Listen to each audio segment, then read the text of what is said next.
I am Jeff Ado. This is Lunacy, where we discern the sacred from the insane and admit that whether we like it or not, we are all profoundly affected by the cycles of the moon.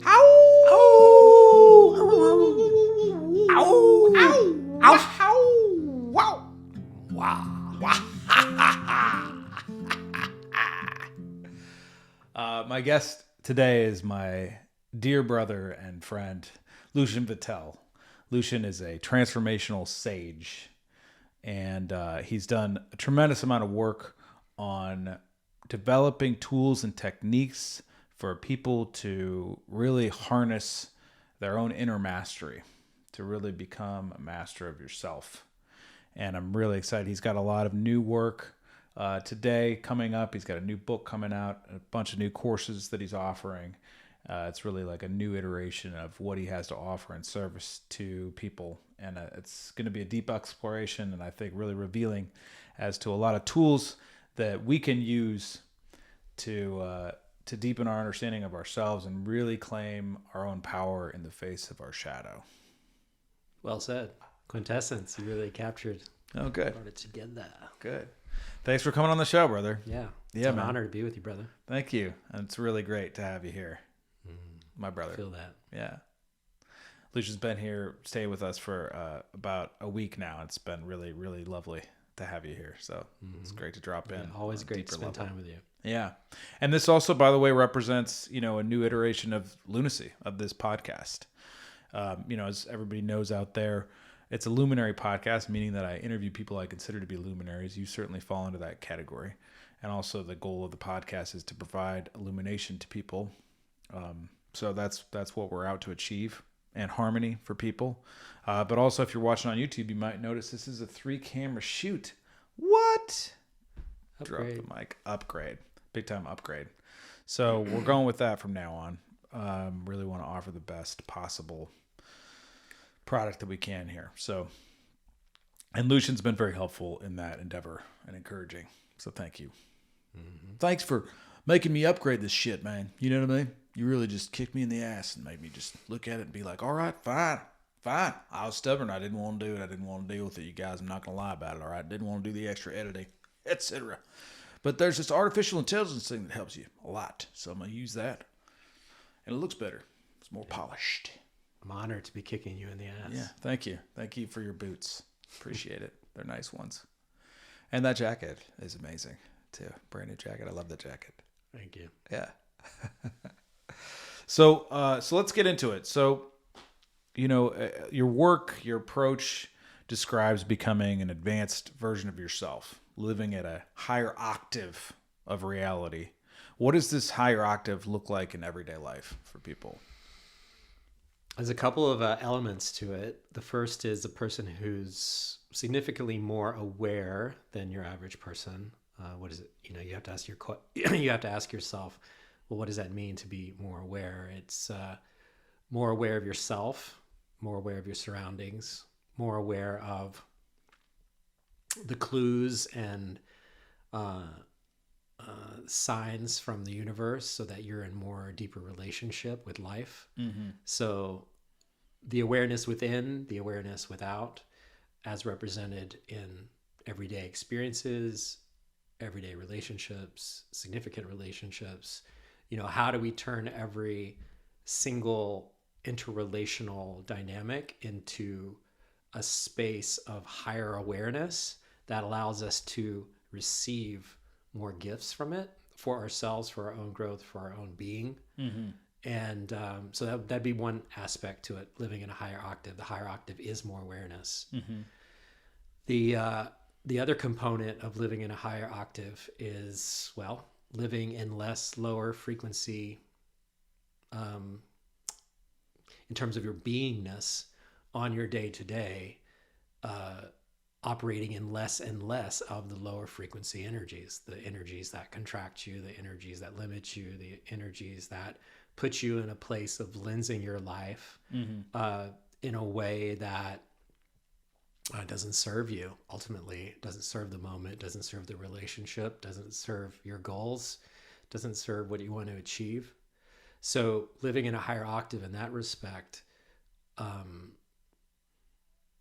includes this is more of an alchemical, this is where we kind of bring the alchemy component, is the refinement of the self and eliminating or transmuting or refining those aspects of self that the parts of you that tend to fall into those energies, to move them. And again, it comes back to awareness, bringing awareness to and having the tools to get in the tool shed with these parts and bring them up into the higher octave, and then building the habituation, the repatterning, the commitment to the becoming into the new being, or actually your true self, where that higher octave becomes more and more normalized.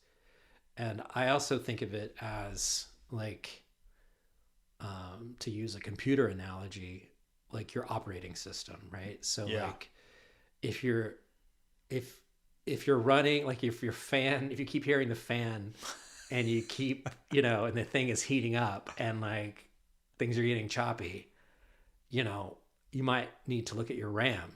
And so like if you look at your RAM, like random access memory, it's like temporary memory or it's like this, you can think of it as energy. Yeah. If these parts are eating up your day, unconsciously or consciously eating up your day with these other spaces inside of you that are either distracting or working against where you actually want to be, then they're eating up your RAM. Yeah. And not only are they taking you into places that distract you or bring you in these other spaces, you have a limited capacity. So first of all, just from a nervous system perspective, your daily capacity to hold and move energy in your body and also in your consciousness, first of all, you can expand that capacity, but also if you have a lot of all these other things, those things are depleting that capacity. So living in a higher octave is debugging the system and freeing up the RAM, as it were, so that there's more available to just be in the higher frequency. Yeah. There's some active cleansing aspect. There's some active cleansing aspect. The other component, particularly to the work that I do, is I call avatar work, which is not only are you freeing out these lower frequencies, but you are manifesting, and this is where I think that I have a lot of fun with it, is more connecting to like the DJing your own reality. Like we are manifestors, we are creators of our story. Parts of our story are ours and parts of them are borrowed. Right. Or programmed. Or programmed, imprints of all kinds. So like we're freeing those imprints, but then we have more capacity. You were mentioning today about how your wife was by learning her color coordination in her outfits, she realized like what was the most alignment, color and texture wise to like her being, like in terms of her fashion. And then she freed, once she got in tune with this like new thing that you're doing with like color coding your fashion, she freed up a whole section of her wardrobe, right? Which then created the RAM for her to actually fill her wardrobe with more things that were in alignment. Yeah. So, and just to clarify for everybody, she did color analysis, which if anybody's interested, you can email me at info@jeffado.com. Our friend Shireen does it. She's amazing. And, really shows you what colors are in your palette. And then you get cards that you could take, and they show you these are the colors that are yours and these are the colors that are not yours, that match your face, which sounds dumb. I thought it was dumb. It's awesome. It's great. And so then she like eliminated 3/4 of her closet, like you said, and same with me. And also now whenever I go shopping, it's like I take out the cards and it makes it so easy to pick stuff because it's like, oh, this looks good, but I'm not sure, now I know for sure. Yeah. So it's like there's an alignment. So what you're saying, you're using that as a metaphor for, how it is that we match our vibration of qualities that we have, what's really in alignment, what's out of alignment, so that we can just let go of those things. Yeah. So it's really, you're talking about raising awareness. It's funny. I have to say that the frequency thing, like I grew up in Omaha. So, people were talking at that time back then about like, oh yeah, you got to raise your frequency, man. And I was sort of like, what the does that mean? Like, come on, dude. But now I got to say I'm a total frequency convert. Like, I totally get it. Particularly if you think the lower frequency things are the things that are pulling me down, or that are getting in my way, or that are my blocks or my obstacles, or they're the things that make me depressed or make me resigned and cynical in my life, that are like pulling me out of my purpose, that are making me feel blasé or bored or apathetic. These things, those are all lower frequency things. They're all lower frequency things. They're lower frequency for you. So you want the higher frequency for you. Yeah, that's right. Because you can also all lower look at frequency things that you want to get rid of, so that you can operate at a higher frequency or a higher octave, as you put it. Yeah, and whether you believe in the metaphysical aspect or subscribe to it, it's a useful metaphor. It is. It's helpful. You can either look at it from just like the metaphorical, like just help you kind of frame it. Yeah. Or you can get it into the esoteric aspect, or get into like the metaphysical component, or what we're learning now about frequency and go down that rabbit hole. Yeah. But it really doesn't matter. What matters is like really seeing that like you can operate in this higher state. Totally. As a norm.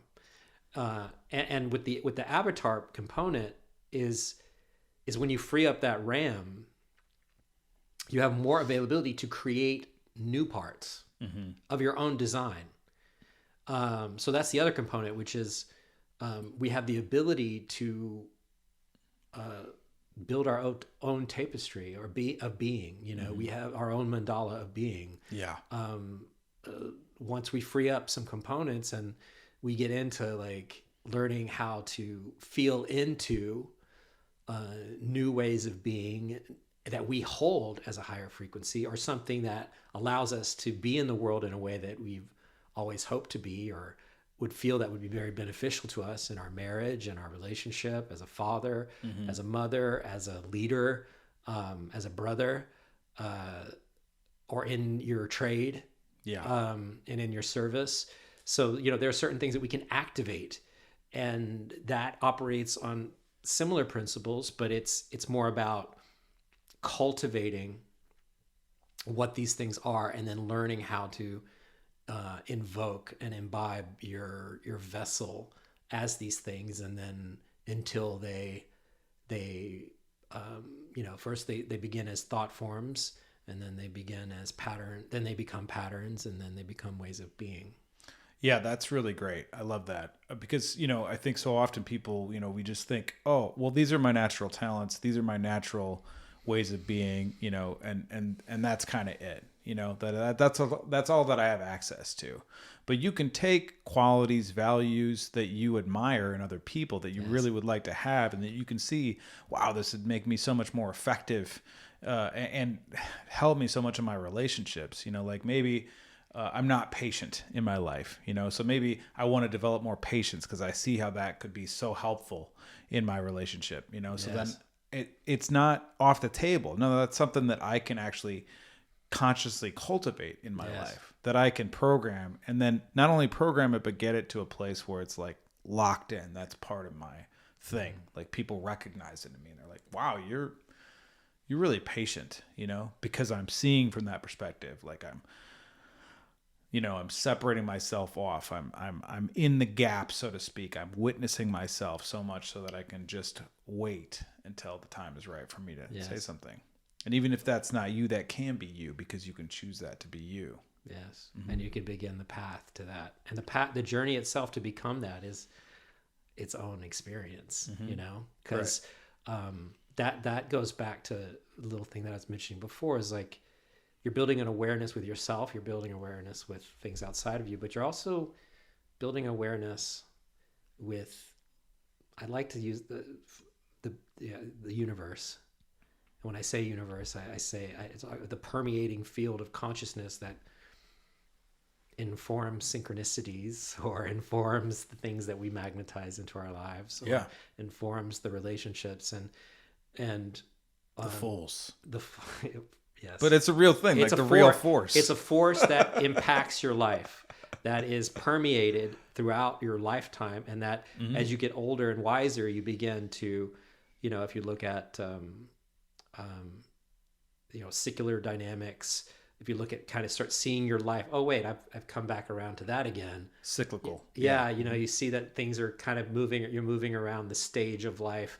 And so, I think I'm also speaking to an awareness of that. Sure. And even more to the point, like I can give you a good example. It's like, as incarnated beings, one of the great things about, the incarnated life is that we're moving through a spiritual process. Mm-hmm.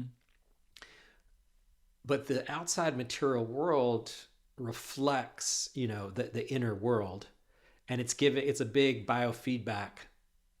One might even say divine biofeedback system that is giving us this data.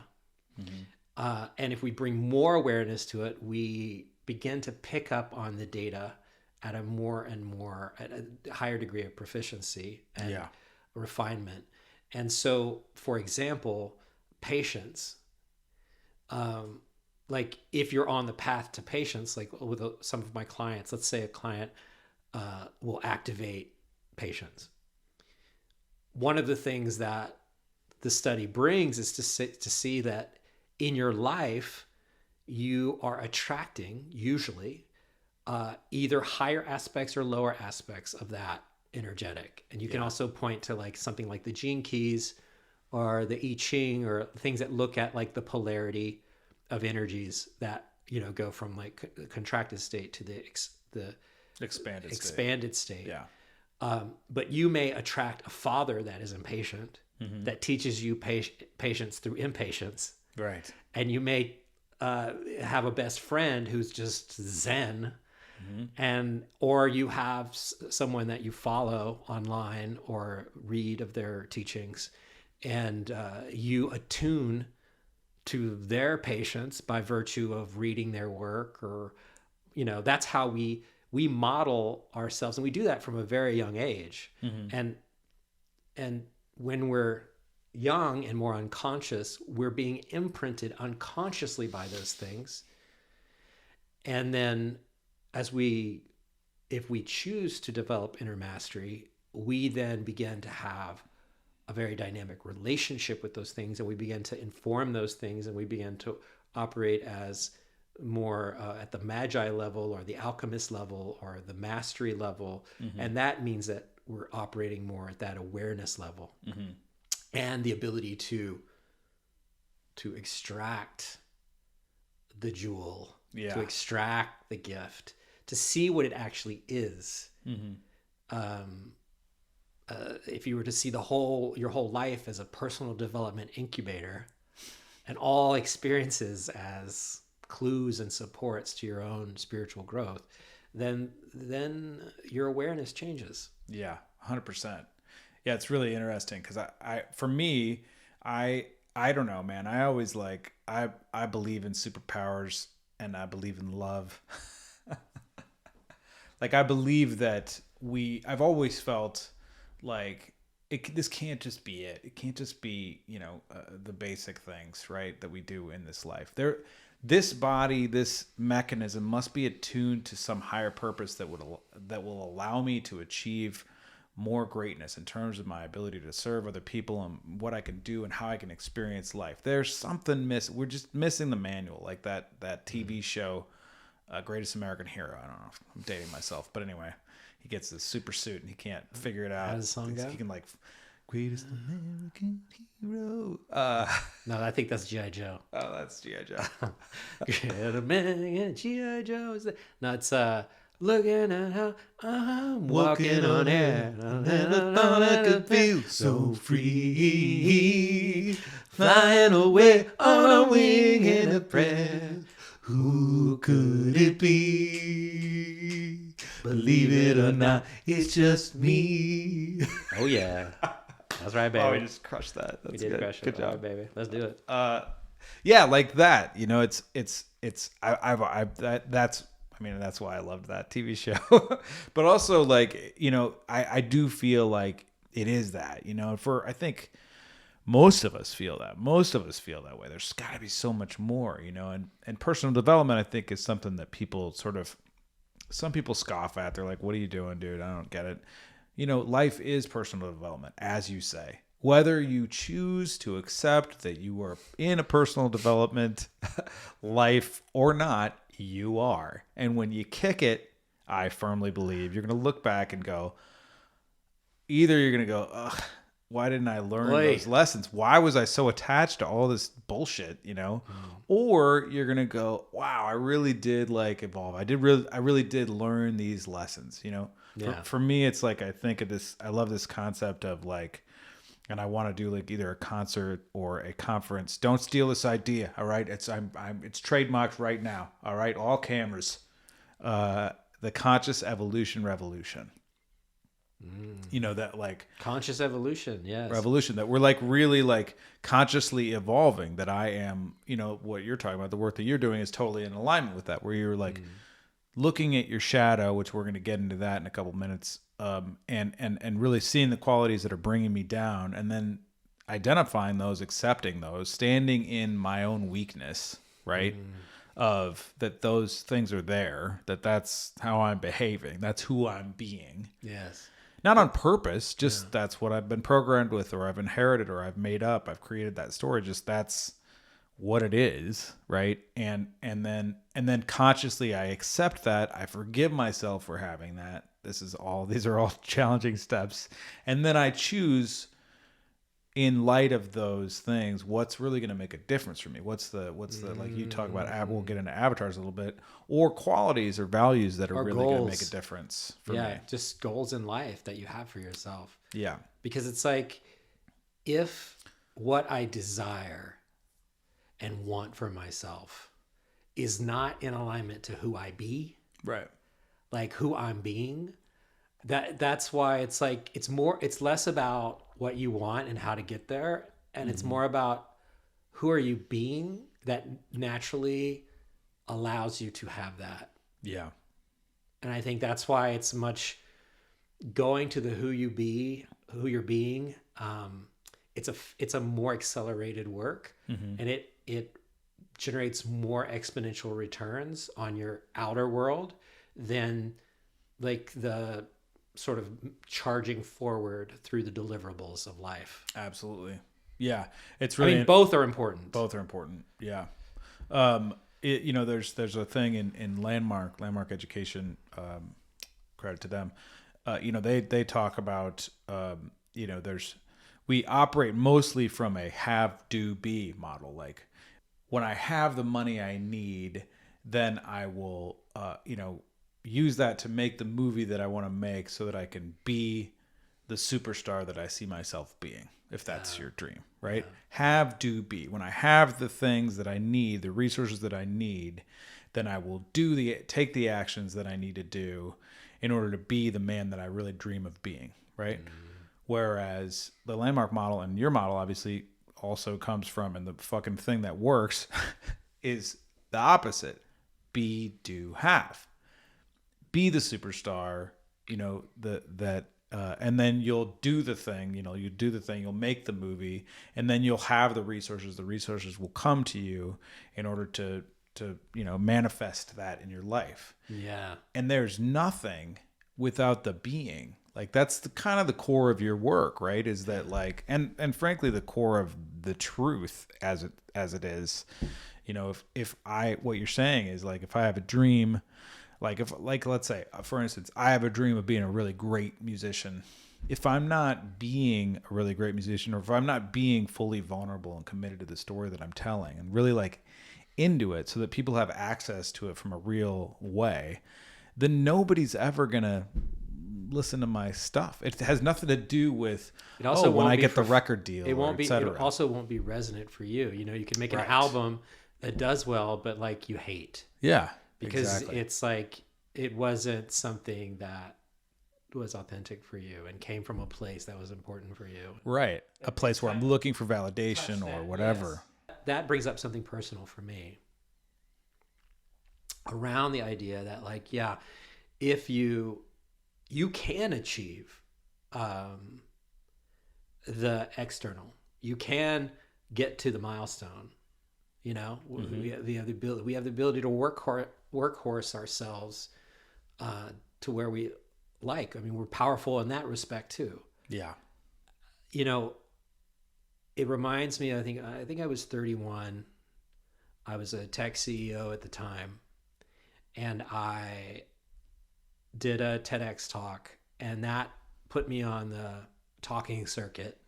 And it was the first time that I became, you know, a voice. Mm-hmm. And that was new for me. And on the surface, it had achieved my goals for my business and for what I wanted to achieve, like getting the message out and what I wanted to, all the things that I thought being a speaker would bring. Yeah. But it did lead to a spiritual crisis, mm-hmm. because what I realized was there was a bit of a facade happening on one level, mm-hmm. because I was not fully doing it for all the right reasons. There was still a part of me that was trying to prove myself mm-hmm. to myself, that by being a speaker would validate, but it didn't. Yeah. It didn't validate it, you know? And when people would talk to me and start approaching me as like an authority, I had a lot of anxiety, mm-hmm. which also revealed that I had not worked out all the stuff that was behind the little boy in me who was needing to do all of that. Yeah. Because I was still having anxiety, social anxiety around people seeing me as a leader. Mm-hmm. It triggered me, actually. For sure. And so that took me on, a much deeper, well, it really started my path. That was like one of the first series of things that happened both in my personal life and my marriage and my career that were just pointing to the fact that I had spent a lot of energy on the surface features and on the doing and not enough on the being, where what I had created from the doing and what I was at the being. And I think that, also when you become more awakened as a person or deepened and you go through these types of experiences, you can see that in people. Yeah. You can see the mismatch, mm-hmm. And because you've been through it yourself. Right. So it's very important. Yeah. Super important to come from that, to really work on the craft of the being as much as possible.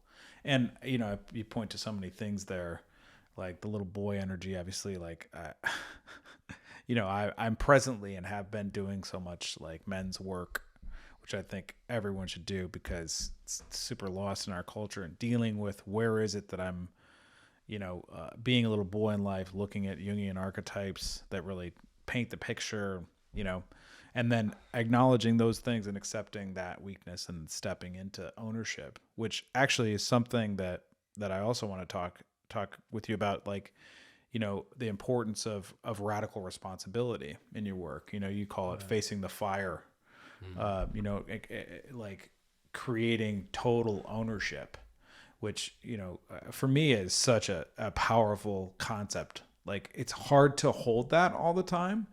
But if I can, like, if I really can stand in, okay, I'm responsible for all of this, even though I'm triggered right now, even though this terrible thing happened to me, you know what I mean? Even though I have these, look at these circumstances, some of my circumstances. Some of my circumstances are pretty awful, right? But yeah. I'm not a victim of those circumstances because I own those circumstances, because I know that really that's just life happening, and I own my reaction, who I am.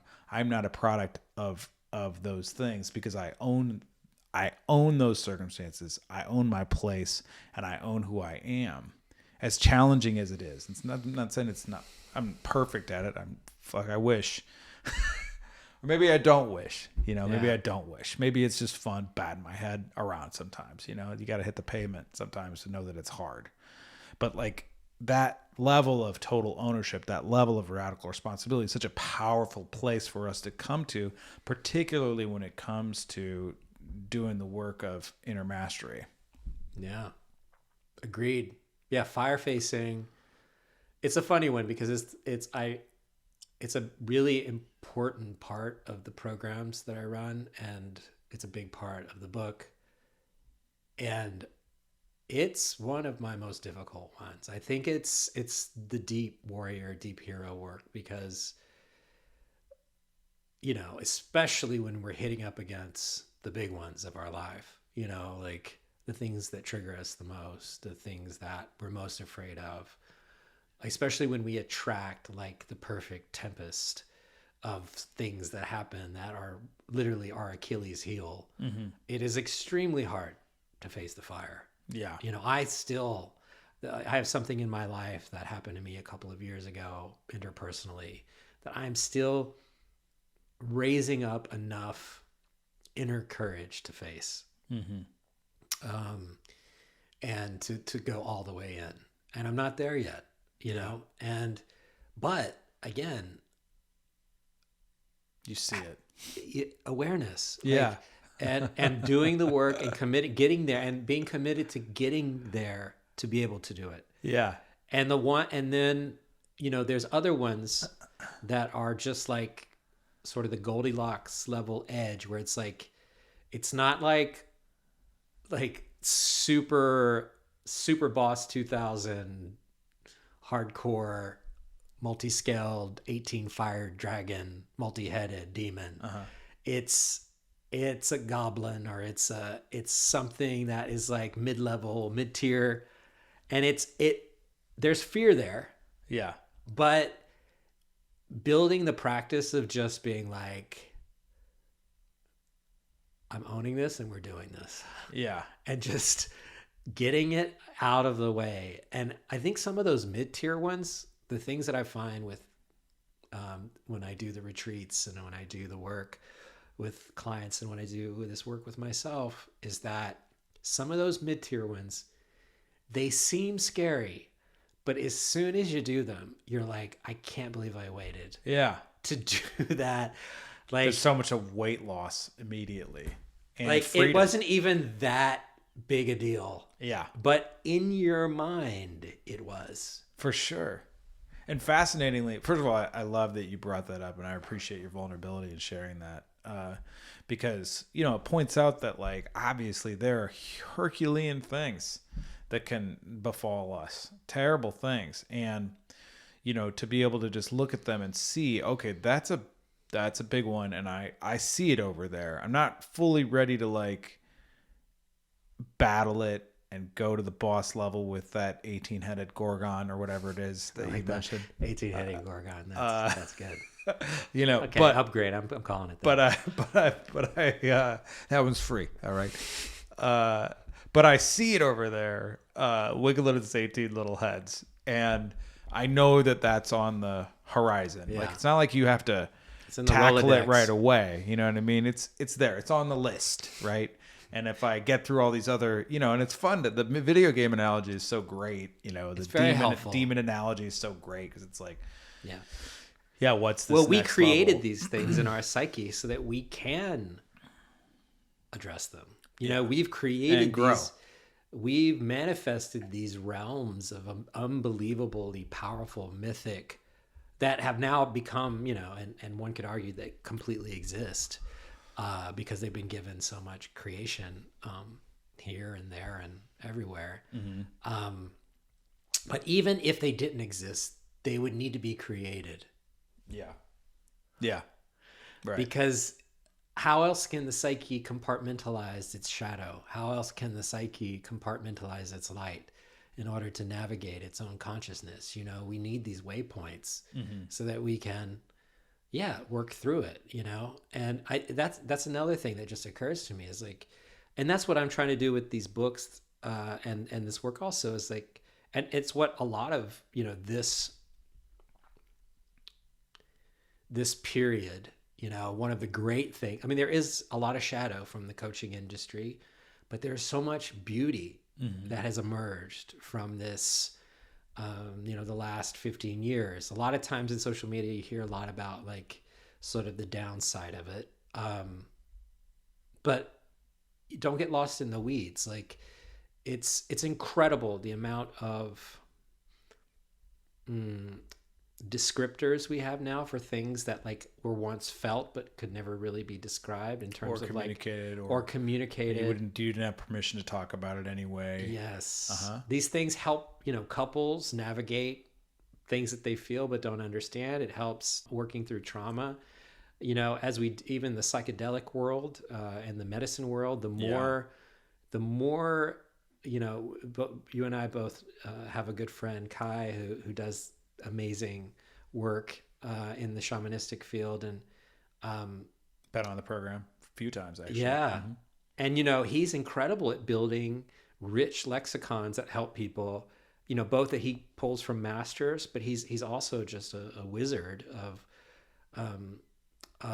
the word. And the more that we can describe these things and articulate, that's another form of mastery. I like to think of it as cleaning the mirror. If we can keep cleaning the mirror, if we can bring more words to form, if we can create more ability to communicate with ourselves and with others, these phenomenon in consciousness, we can co-create better. We can navigate our own interpersonal spaces better. We can move through our shadow. So many things, move through these psychedelic experiences, these healing experiences. You even see it in politics and in the evolution of society.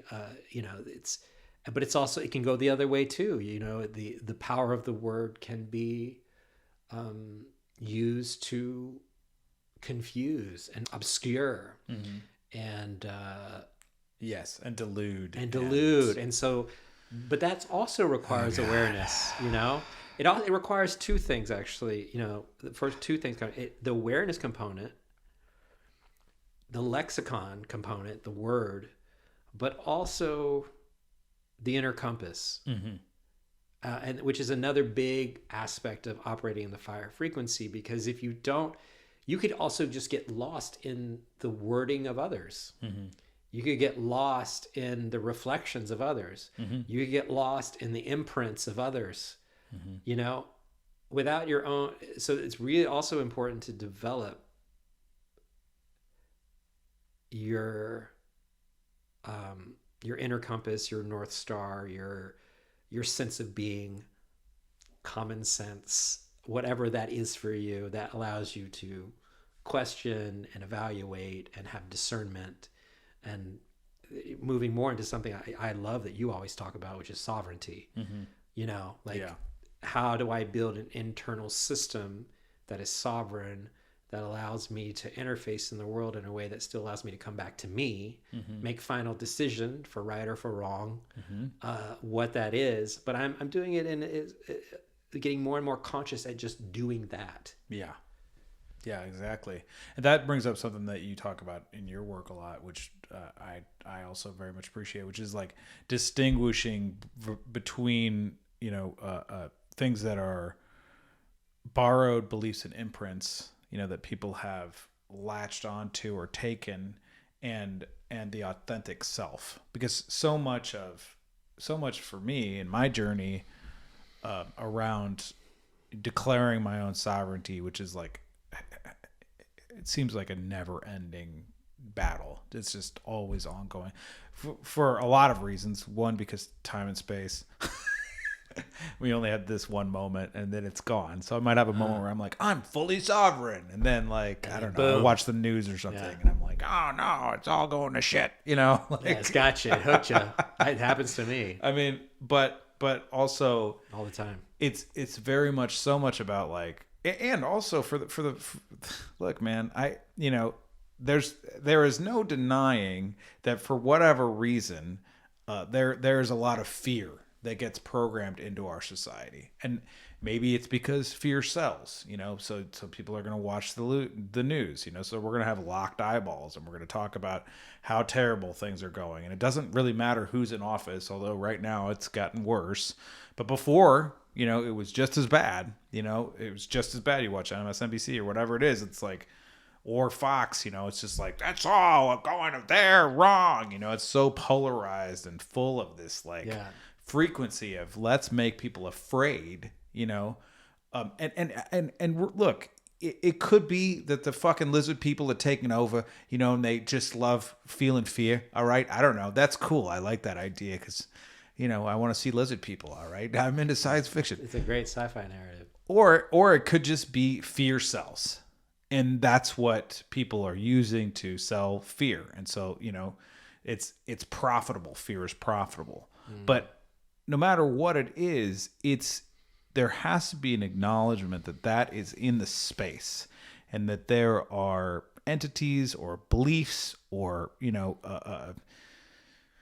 attitudes or things that people say or ways that people look at you or whatever that are driving you to live more in a fear operating system. That are driving you to bring you down to live in your own shadow versus living in the love operating system, which I'm all about, right? How do I love more? How do I let go of the things that are holding me back? How do I live at that higher octave in my life, that higher frequency, and obviously a lot of your work is dedicated to that, really looking at these beliefs that we have and seeing where the bullshit lies.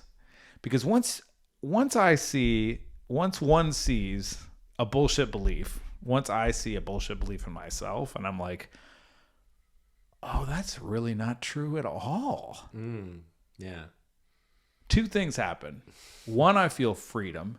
And the other thing for me is I get mad in a good way.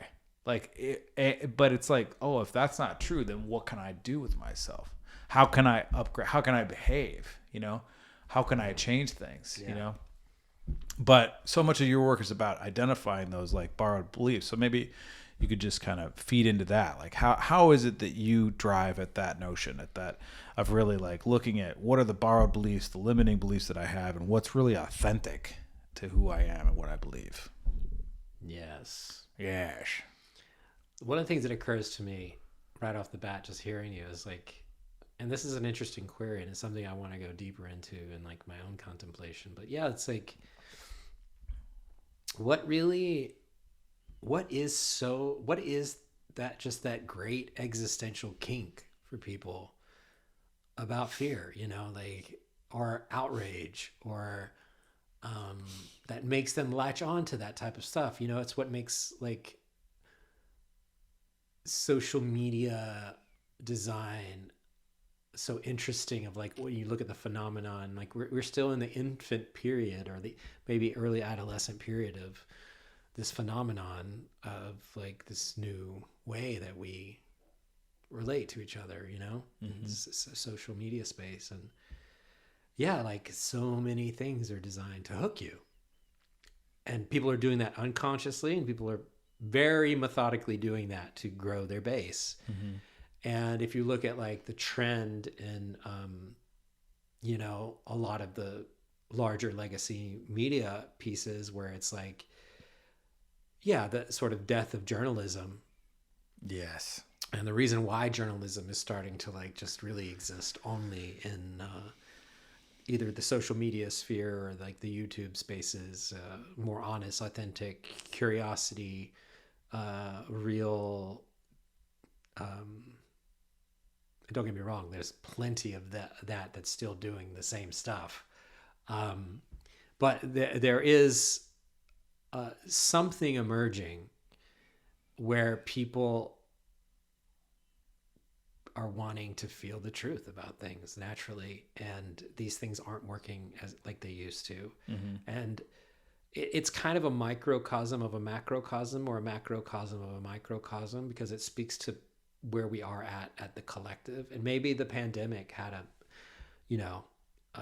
hand in that. It was the first time globally we all we all did the same thing. We all had the same experience. And then there was quite a bit of fallout from that experience in a variety of different ways, culturally, and people really, stuff that's really hit home, like in American history, there's like, last time something like that happened was probably Vietnam, where like the entire country was divided, and like eventually people kind of, everything like just like, and then the pieces fell, and then, we look back and then we reframe it and then come to some new stage in our own societal evolution from it. But the pandemic is like, that's like that's the first time in the history of humankind that we all experience something, which is pretty significant, which makes you really, from like a psycho-spiritual perspective, it's pretty remarkable that we all got to have that experience. So we all collectively share in something. That's a good way to look at it. Yeah. We all collectively share in something that we can all relate to. Like, and we've all been impacted by, and we all have come to our own conclusions, and we're still coming to our own conclusions.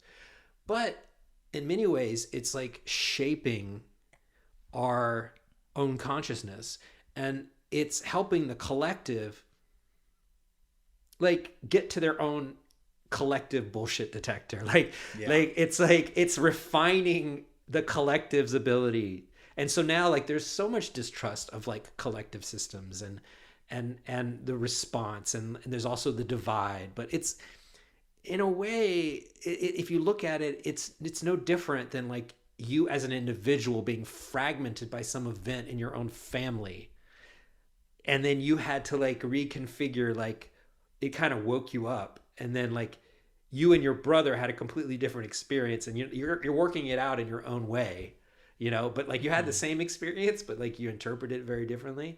But that's happening collectively. But like in terms of like awakening, like what does it mean to awaken? Well, becoming more aware of the inside and the outside as reflected in the outside, and the outside reflected in the inside. And it comes back to that thing we're talking about, the inner compass. Like, how does one refine one's own inner compass? Well, they get inundated with experiences like that, that kind of shake them and force them to come into some part of themselves. And either they're subscribing to something that they're being told by somebody else, or they really haven't taken the time to go within. But that, regardless of whether it's a collective event, that is just something we're always going through. We're always in a state, and we're always getting hit by big ones or little ones, and they all are different, hit different points on the spiritual wheel of evolution. Like, some are like interpersonal, some are family, some are like our own sense of compassion, our ability to love and relationship, our understanding of what even, the real deep relationship is, fatherhood, motherhood, all these things, like so many spokes. But you hit all these pandemic moments at like the individual level in all of those spokes, and it forces you to, you either pass the test, or you kind of pass the test, or you don't pass the test, and it's going to come around again. Yeah, that's right. But the inner mastery component is saying, I'm not willing to let it just come around again. Yeah, right. It's the, hold on a second, hold the phone. Let's stop this for a second and really like take a cold hard look at what actually happened, and how I can be, going back to radical responsibility, how I can be fully responsible for my reactions to the events that happen, how I can look at, what ways I was coming from a fear-based place, versus like really owning who I am and loving who I am. And also like something else that you talk about a lot is the importance of being a witness.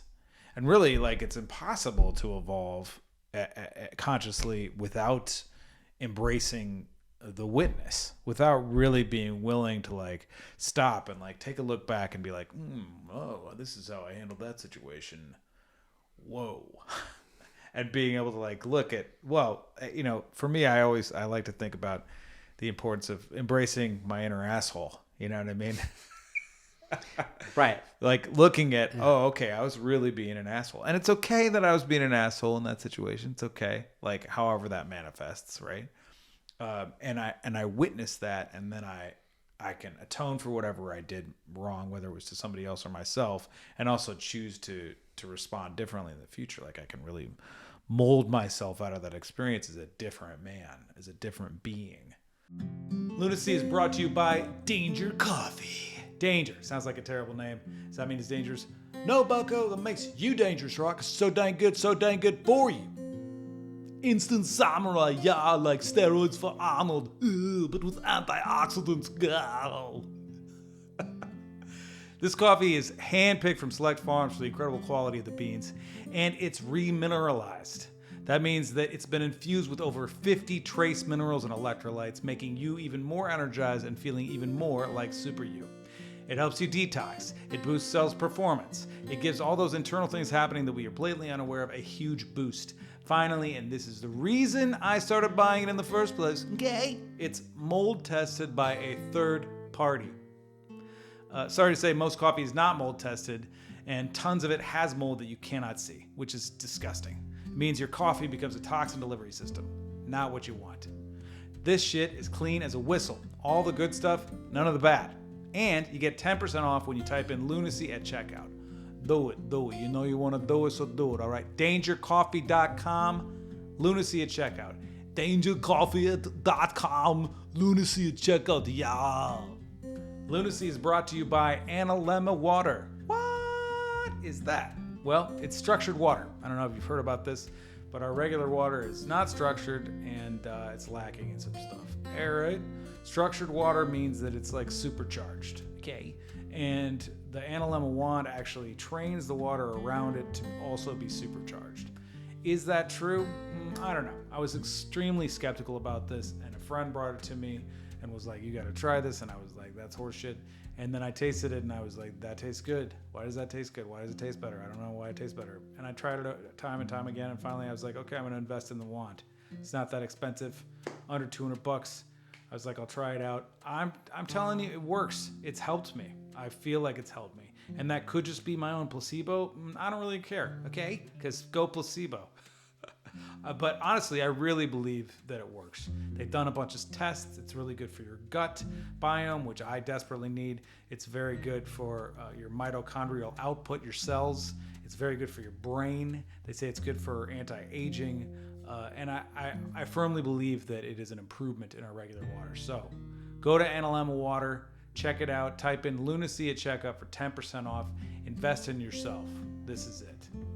Tell us a little bit about like how it is that you reflect on that, the importance of witness, and how that comes up in your work. Yeah, well, the witness mind. So one of the things that in the work that I do is like it's building a pantheon of basically super tools that allows a person to see the aspects of their shadow, but also activate these new parts. And it's a kind of a combination of, it's really the integration of, I don't know, a little over a decade of integrating really different parts of the practices and work that I've studied in and worked with others in and developed through a variety of different modalities. But it's an integration of Jungian archetypes. For those familiar with parts work, the idea that we're not one thing, they're parts of us that show up in any given moment based on a variety of factors. It's parts work with these archetype systems, certain Jungian notions of shadow, but also I use the word magic in that, like, understanding that through creating, it's kind of a mixture of art catharsis, using art catharsis and notions of magic, and magic being that, like, if you can create symbols for things and you can create a language of your own consciousness and you can create sort of a magical code base for interfacing like your operating system, and then you use these magical principles to work with them inside of your own mind, inside of your own actions, with your own actions, then you can develop it. And for each person, there's usually a pantheon of these activations that are very particular to that person. Mm-hmm. They're really based on that person's path in this lifetime, what that person is looking to build, but also the things that their shadow and what keeps hitting up, and also what types of things that they really need to be activating that are going to be most helpful to them. Because for certain people, what a certain person needs to activate in their system, you already have, or it's really not a big part of like your flow or your vibe or your path or what's going on for you. Maybe it will be later, but not right now. Yeah. However, and this gets to your question, there are certain universal master keys to inner transformation that I've detected and begin to group over my work and use continuously. One is the fire facer. Mm-hmm. Everyone needs to be able to go through that initiation. Everyone needs to be able to activate that if they want to progress at a higher level, at a higher octave. Yeah. The other one in that collection of universal master keys is the witness mind. The witness mind is a ancient principle. Yeah. And simply put, it's a universal aspect of consciousness that one begins to activate in themselves. Historically, and it's the tradition of it, it's normally something that a person begins to become aware of in meditation. There's a great talk. I forgot the gentleman's name, but he talks about the witness mind. He talks about like sit in contemplation and meditation and allow your mind to contemplate. Do you hear the words? Like when you close your eyes and you hear yourself think, like, do you often hear those words? Can you hear your voice saying those things in your mind? I mean, do you hear your voice saying those things? Yeah. Okay, so you're hearing your voice talk. You can hear it. So who's the part of you that's hearing the voice? Right. Like, what's that part? Mm-hmm. That part that's hearing it, that's the exploration. And we have the ability to observe. And recognizing that allows you to witness it. Yes, spending more time in the recognition and the placement of that part of yourself. Mm-hmm. But also we can, though, if we're really in the ego, still move into witnessing, but still be in a part of ourselves that has like a lens. Like you might be judging it or you might be upset about it. But the witness mind that we develop in our work is the neutral mind. It is getting to a place of equanimity, learning and adjusting to what equanimity feels like. Mm-hmm. You know, how neutral and in that space can you be when thoughts are happening? And most importantly, when you are super triggered. Mm-hmm. Like you are so like, can you, when you are like, whoa, things are coming out of my mouth. What's going on? Like I am totally taken over. Mm-hmm. Can we, in those moments, pull back? It's like, and slow it down too. Slow it down and pull back and get to like that center lighthouse. Like if you imagine a lighthouse in the center of the land and the light is shining, from the lighthouse. And right now the lighthouse is like, you were on this like energy and you were just in it, but can you kind of like come back, mm-hmm. right? And then can you rotate the lens of like, what's going to be the better lens for that situation? And that lens will not be neutral.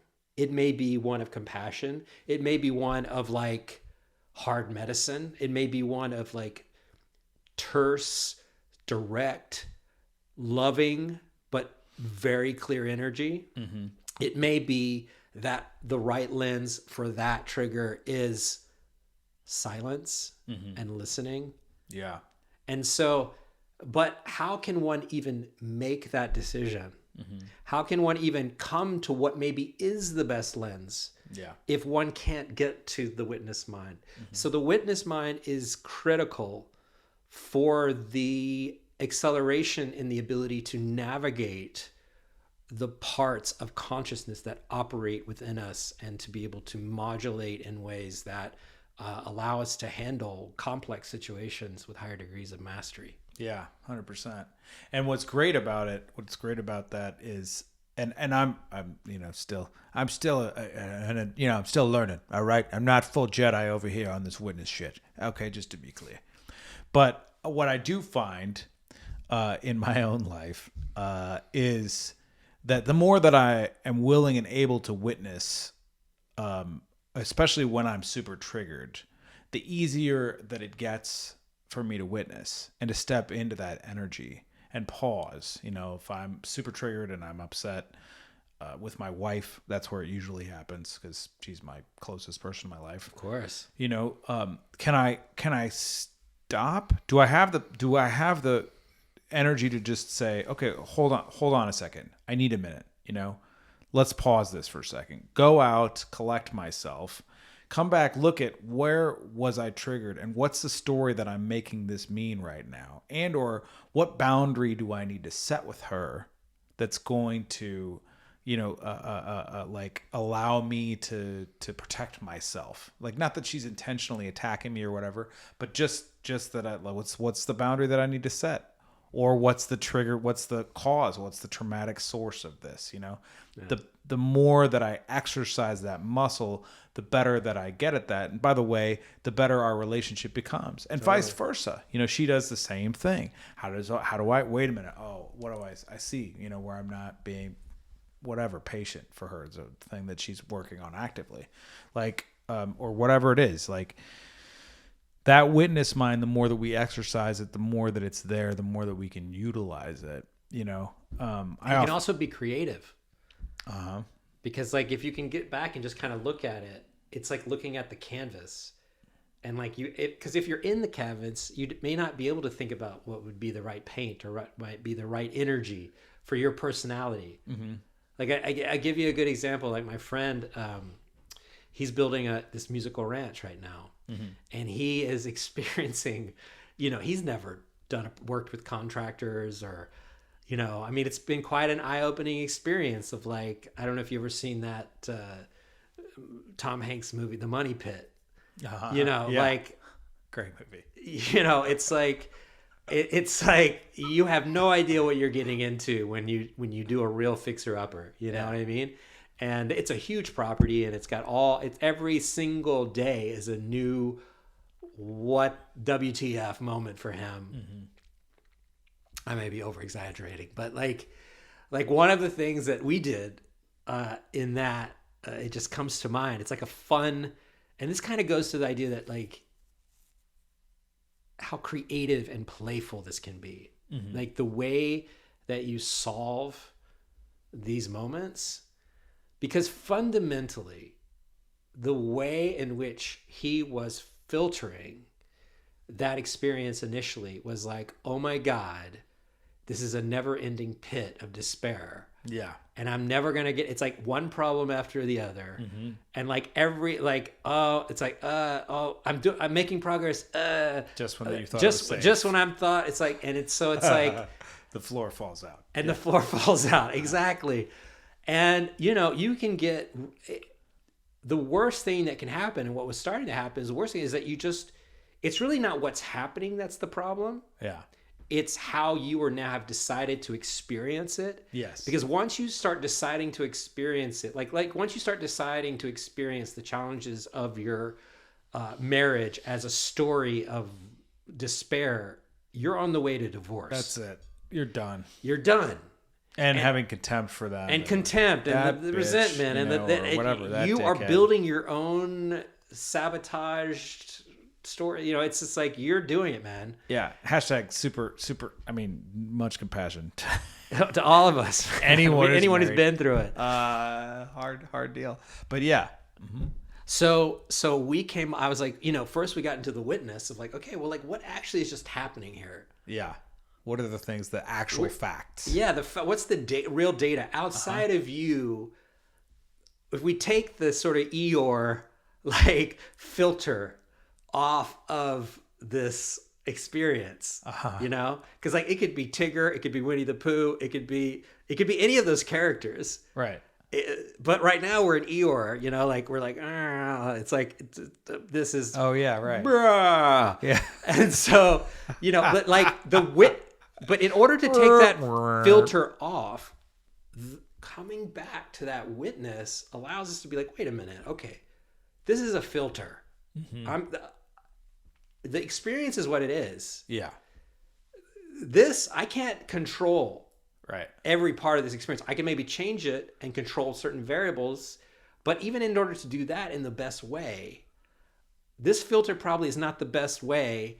You cannot solve a problem from the consciousness that's in the problem. There's like an age-old saying that's like, you can't solve the problem from the same thinking that created it.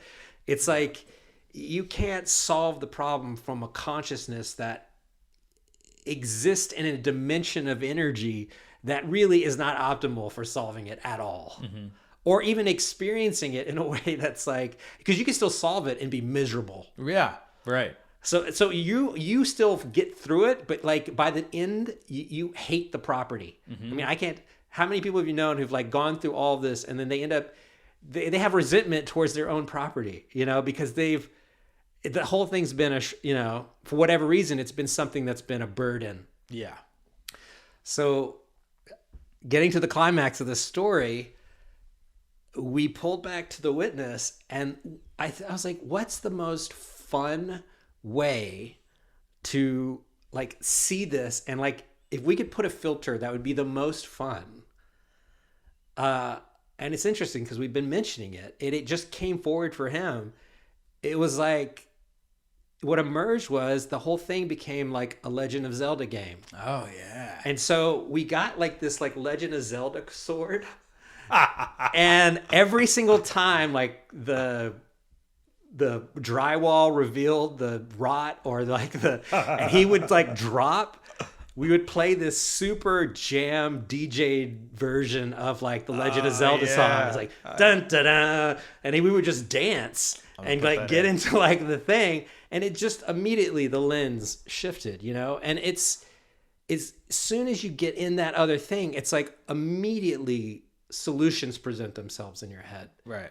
Like, and it takes on less weight. The weight, the burden, the energy, all of it. And and that's, I mean, going back to the whole premise of the thing, it takes it out of the shadow and brings it into the light. That's right. And that shadow, like, it's interesting. I was reading, I'm reading Carl Jung essays on nature right now, which is, hail to Carl Jung. Thank you for amazing everything. Book. I mean, really, what are we doing here? We're just trying to be Carl Jung over here. He's just disseminating. His wisdom is disseminating. Master codes.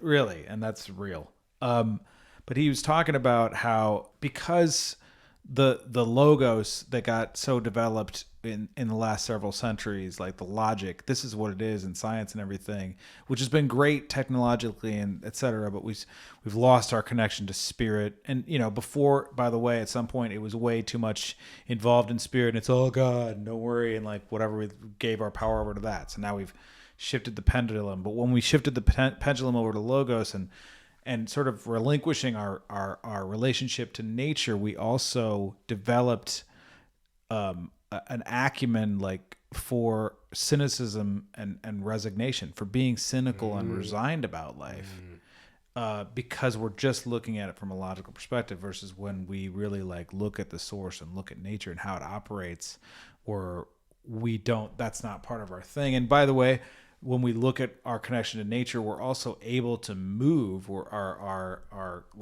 moral compass, or our inner compass, as you put it, not our moral compass, our inner compass sees instinctually, this is the direction that I'm going to go that would be in my highest. that would help me achieve the greatest result in my life, or achieve the dreams that I've been dreaming of, you know? Right. When we relinquish that, because that resignation, that cynicism that you're talking about with your friend, like, it's addictive, you know? And he very well could fully like fold in this music ranch that he's, this big dream of his that he's been dreaming, that he's now investing all of this money and time and energy in, like, could fold, and it could be a disappointment, and you have to go back to work at doing whatever he was doing before he did that. And then that would be this terrible story. There's no way that's happening. Yeah. But there's no way that's happening because he chose Legend of Zelda. Yeah. Yeah. And his dream is so beautiful, and he's already creating it. It was just a couple of those, you know, his approach to dealing with the property, you know, that was his boss level. Yeah. That's cool. Yeah, That's and cool. the attitude is the shift. It's interesting because one of the things that also made a huge impact on me, I really wish I could remember what. Sometimes I have a problem with names. An amazing medicine man, ayahuasca journey, and it was one of my favorite medicine advice, like shaman advice, that I ever got around doing the medicine. And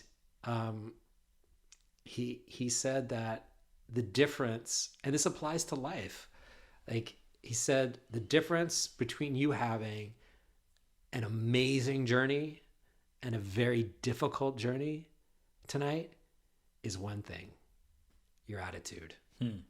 Yeah.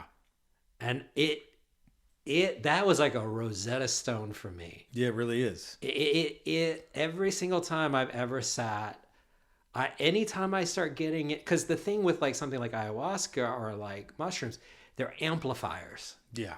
So, you know, they're going to amplify whatever. So if you get into that place that he was in around his house in your medicine journey, I mean, you can spiral. Yeah. But it's a switch. It's like, whoa, wait a minute. This doesn't have to be what I hold in this space. Mm-hmm. Because ayahuasca is like, yeah, okay, so you're committed to feeling this way? Well, you're going to feel it all the way. Yeah. You're going to go all the way down and through. It's going to show you. It's going to show you the impact of that behavior or that way of thinking. Yeah, which is work. Amazing. That's it's so great, amazing. But it's fucking hard. It's hard. It's the amplifier of all inner states. Yeah. And if you know, like you're saying, if you know that going in, if you know that my attitude really is what the thing that's going to make the difference, and if I'm willing to be witness, and like, I mean, that's what's so weird, I think, about medicine journeys. And again, disclaimer, like, don't do ayahuasca unless you're really, really called to it. It's not critical to your growth. It's been very helpful for me personally, and I really love it, but it's all about setting, etc. I mean, no joking here. Okay. It's a very serious thing, but like, what has been great for me, and again, you can do this on your own, just through meditation or thinking about it and really looking at yourself. It really shows you like how you're being about stuff and how it is that where it is that you're being a victim. It like takes your shadow and like is like, here, look at this. Turn it up to 11. Yeah, right. This one goes to 11. Right, you know what I mean? Right, you're at 11 on the asshole scale right now with this situation with your mum, you know, or whatever. Like, here's the truth. This is how you're being. Take a look at yourself. Is this the man that you want to be? Is this the woman that you want to be? Is this the person that you want to be? Like, choose, you know? It really like it really calls you to take a harsh look at your life, like a cold, hard, real look where you're willing to, you know, and if you're not willing to accept that, if you're going to struggle through it, if you're going to fight against it, man, you're going to have a rough journey. Yeah. And it's not going to be fun, and you're going to come out the other side probably hating it and thinking, why did I ever do this in the first place?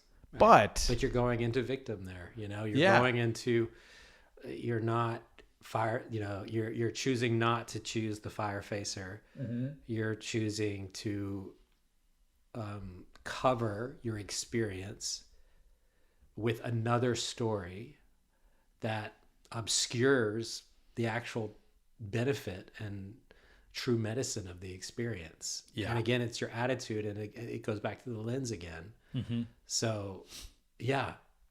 It's funny. It's just, it always amazes me how often it just comes back to pride. Like it just comes back to misplaced pride. Interesting. You know, like misplaced pride. I don't want to. I see that. That's interesting. Right? Wow. I think you've just upgraded me. Because it's that's like amazing. Oh, good. Thanks. Good. That's a whole unlock. It's because it's the like pride component. Yeah, because I'm proud of being the victim. What the fuck? Why am I proud of being a victim in that situation? Like what? That's no, you don't understand all the things that I've been through. It's been so awful, and I just that points to the existential kink that we were talking about in the collective, even at the political and social level. That's kind of you're getting to the point of pulse on that right there. Yeah. There's a pride that gets attached to all of the terrible things or ways of being that I've had. Well, I responded that way because I had this happen, you know? Right. Yeah, you had that happen, but you don't have to choose to be that way in your life. Like you don't have to stand in your weakness. Yes. Accept your shadow. Accept the fact that pride, like I think pride is the deadliest of the 7 deadlies, you know, and that's all useful information to look at, you know, like whoever came up with that. God bless them, because that's right, man. Pride is such a it's by the way, there's a distinction, right? It's not like I'm proud of you for writing this book, you know. That's a different kind of pride. It's weird that they're the same word. They should be different words. Like there's a big distinction there. You can have healthy pride for things, but like I'm talking like pride for like standing in it, being there. There's a pride that the shadow has. It's an ego trap. Yeah, and the ego, by the way, you know, when you look at this concept, I love this concept of looking at the ego as parasite. You know, bring it. Like that it's this thing that has attached itself to us that wants to identify as something so that it can exist, so that we have like a conception of reality. Because when you really see reality, when you take the blinders off, it would completely blow your mind. I mean, psychedelics can teach you that. You can get glimpses of it in dreams. You can see like the holy, oh my God, you know, you can go do 5-MeO, which I haven't even tried yet, DMT or whatever, and just be like, whoa, man, there's so much more than meets the eye. So there's like, the ego also is in a way kind of defending us, but it gets attached to this limiting belief, this little thing, and then it's prideful about it, and it tricks me into being prideful about it so that I can maintain this ego, so that I can like stay in this place that I've always survived, so that I never have to like actually you know, get unsafe, you know. But being unsafe and being uncomfortable is where the juice is, man. That's where the love lies. That's where the transformation is, you know. That's the facing the fire, being the warrior. Fine, let's go. Let's get uncomfortable. Yeah, I want something's coming up for me around that too, which is the power of fellowship,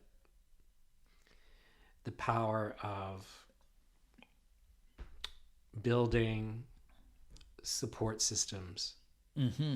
Yeah, fellowship and friendship, conscious relationship, developing a commitment in your own partnership, of knowing that you're on that form of path together, and continuing to develop your ability to be allies on that path together.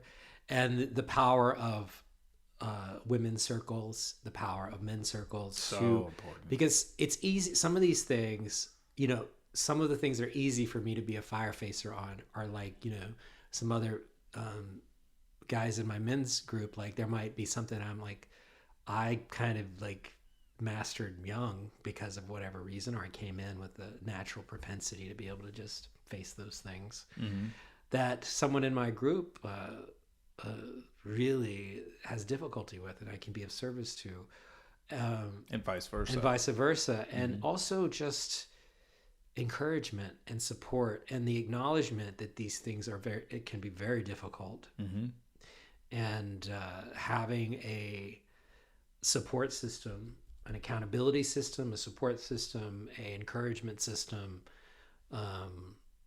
You know, encouragement plus accountability is the best support. You know, and when it comes to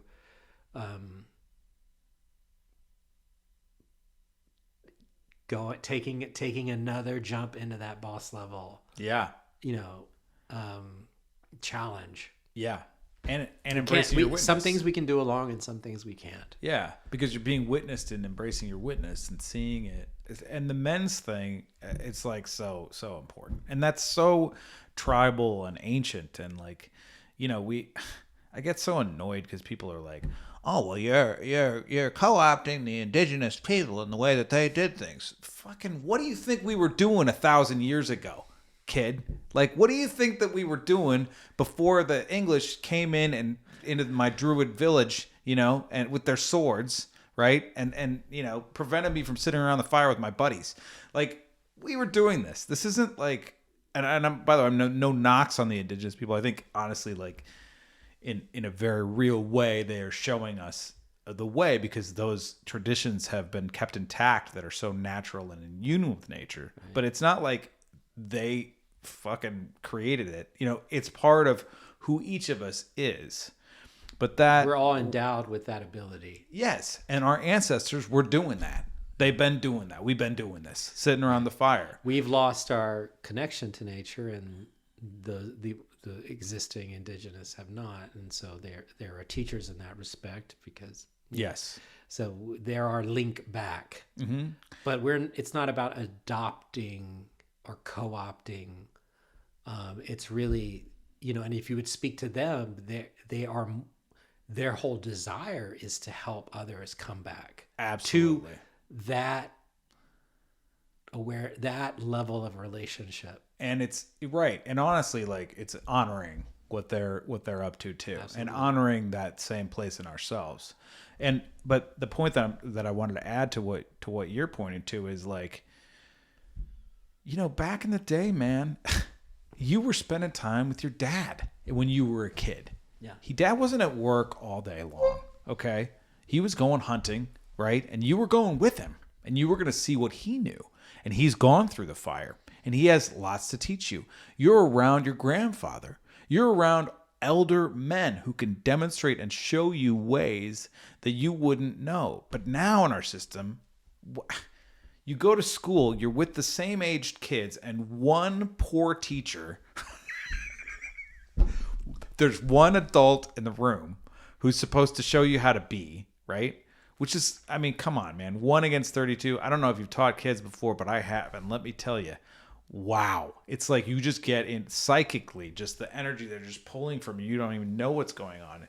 It's so challenging to rein them in and like figure out ways that you can encourage them to listen and be in your space. But the point that I'm trying to make is like we've created this model where even up through from kindergarten through college, through the end of college, you're surrounded by peers that are your own age, and that can be good in certain ways, but it's not the intermingling and intermixing that you might get in doing a men's circle or doing a women's circle. And that's something that we really need. I feel like we need that in our education system too. But anyway, that's another subject. But I feel I don't think it is another subject. I mean, it's something I love to talk about that because like oh man, it was a real eye opener because when I don't know, 14 years ago when I was doing these talks on education, and I gave this keynote talk that was like, for whatever reason, a big hit. So I got asked to be the closer next year to close the conference. And so that year I went through an awakening. It was during that same period where I was like, well, I really need to look at myself. I need to I got some work to do. And I did the work, and I started becoming acutely aware of exactly what you're talking about, which is like, all the work that I was doing in education, it was super dope. Mm-hmm. But I was, in a way, I don't want to lessen the coolness of what I did, but it was building a better mousetrap. It's like, at the end of the day, it started feeling that way because I was basically making what we're already learning in school cool. Mm-hmm. But I wasn't really looking at what are we learning in school. Right. And And this is really cool what you're talking about. yeah. And so I had this epiphany, and I was like, oh man, like I had this awakening that like the reason why we're in so much trouble, one of the reasons why we're in so much trouble as a society, is that we've really developed out, and it's only going continually in this direction. And I think that's why people are a little alarmed about the whole AI thing, which is our sophistication of intelligence is far surpassing the evolution of our own humanity. And there are different parts, there are different realms of intelligence, and there's the type of intelligence We're too smart for our own good. that we used to get, and indigenous tribes get when those kids go through initiations. And best way I can say it is that we live in a society where a large amount of major decisions about society and what happens on the planet are made by very sophisticated, intelligent, and powerful people who are operating at an adolescent level of emotional intelligence or development. Yeah. And I don't mean that to insult anybody. It's a fuck them. well, we're all in it. We're all in it. It's a part of the fabric of our society. And I think that these collective shifts, like, what's happening is like there's this like collective, catharsis that's happening. It's like a growing up. Yes. And, That's true. Sometimes compassion for them. So I was just kidding. yeah, like big wars, big experiences, like big shifts, tragedy, they shift our humanity, and they're required to do that. But if we had embedded in the nature of our traditions in our education systems, Yes. if we were to incorporate the tribal initiatory, the great wisdom keepers traditions into the way in which we raise our children and the way the education systems support the development of the whole person, Yes. then we would be in a very different space as a people. 100%. Yeah. And so it's like, to get back to the funny part of the story, I had this awakening that this is what we needed. And the year before, I'd given this super sexy, cool talk that was like, education of the future and like virtual reality and blah, blah, blah, blah, blah, blah, blah. And then, we're going to learn how to aerodynamics by flying and accretion of planets through building our own planets and, video games in the classroom and, hands-on learning and all of the stuff that's still emerging as like, important stuff, breaking out of the traditional classroom model. And it was a hit, super hit. A year later, I have this, I'm like, I'm coming back from the jungle, and I give this talk called Earth 2.0. And it's all about this. It's about building in emotional intelligence, building in our humanity, building in the teachings of the elders, building in, and crickets. We're in a different place now, but like back then, I don't think a lot of teachers even knew what to do with that. It was total cognitive business. It was like too... And also, where do you begin? I think more it was, whoa, this is some food for thought. But like where I'm at now, how do I get there? How do I get to Earth 2.0? Right. And sometimes like... I'm just trying to teach math. I'm just trying to get through my math class, man. And I think that happens sometimes when we have...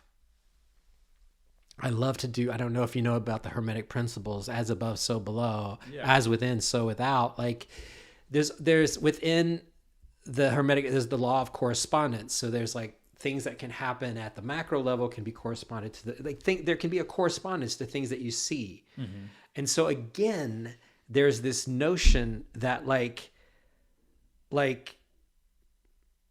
I had an awakening on the medicine, and I don't know if you've had this, where it's like, of course you've had this. You have the epiphany, but you don't do the integration. The medicine wakes you up, or you have you get in the terrible car wreck, or you have the divorce, and all of a sudden you're like, oh shit, I've awakened.